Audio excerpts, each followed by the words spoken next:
Hello, everyone. Welcome to 360 on History. Please check out the website 360onhistory.com, our YouTube channel 360 on History, and we are, of course, on all the social media. Today's post is going to be something very, very interesting. We're going into the world of geology, and we're going to talk about geological formations that you may never have heard of before.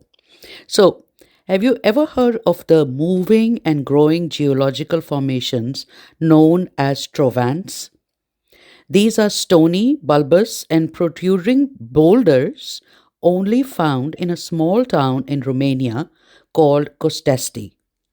Now, local lore is full of stories that ascribe all kinds of powers to these boulders, including the ability to grow, walk, and even give birth to tiny little trovants. Isn't that fascinating? It might seem far fetched, right? Well, according to science, it might not be, and these people just might be right. Now, trovants were described as concretions, which are really mounds of mineral matter that has been embedded within layers of limestone, sandstone, or shale, usually found in a sedimentary rock or soil.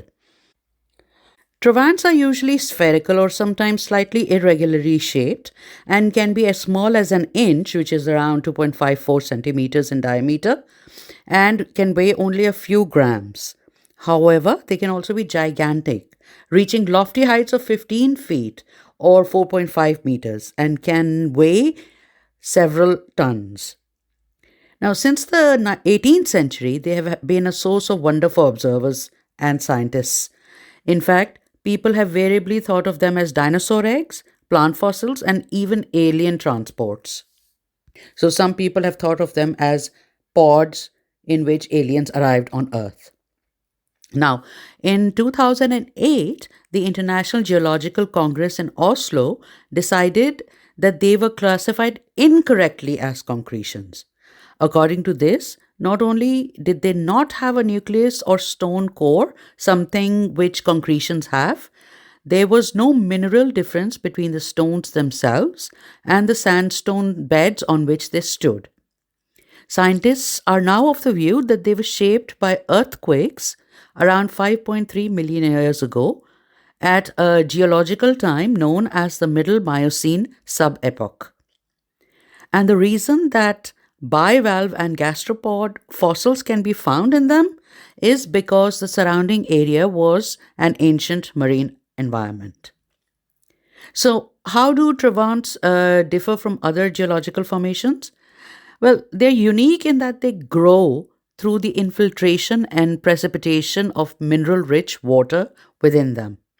In contrast, static concretions form around a nucleus and do not change in size.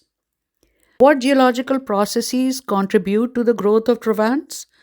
Well, rainwater carrying dissolved minerals penetrates the porous structure of a trovant.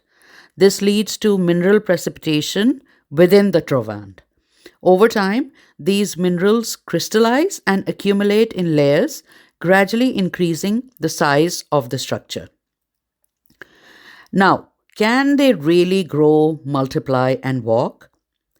Well, the trovants absorb mineral from rainfall after a heavy shower. When these minerals come in contact with the chemicals present in the stone, a pressure reaction occurs that makes the rocks grow. Unfortunately, this is not something we can see because it happens over many, many, many years. In fact, scientists think this is roughly 1.5 to 2 inches or 4 to 5 centimeters every 1,000 years. The mineral chemical reaction also causes them to seemingly reproduce or multiply.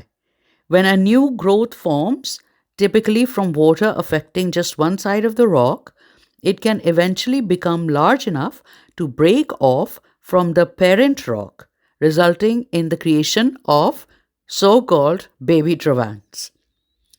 As for walking, well, there is only anecdotal observation for that. One researcher has said to have filmed trovants for 2 weeks and claims that one of them moved a tiny bit. Generally, though, scientists do not think that they can walk or move. It is possible that heating or cooling of soil may cause some movement, similar to like those of those rocks in the Death Valley in the US. The Trovance Museum Nature Reserve was developed in Valsia County, Romania in 2004 and is now protected by UNESCO. Worth a visit, I think, no?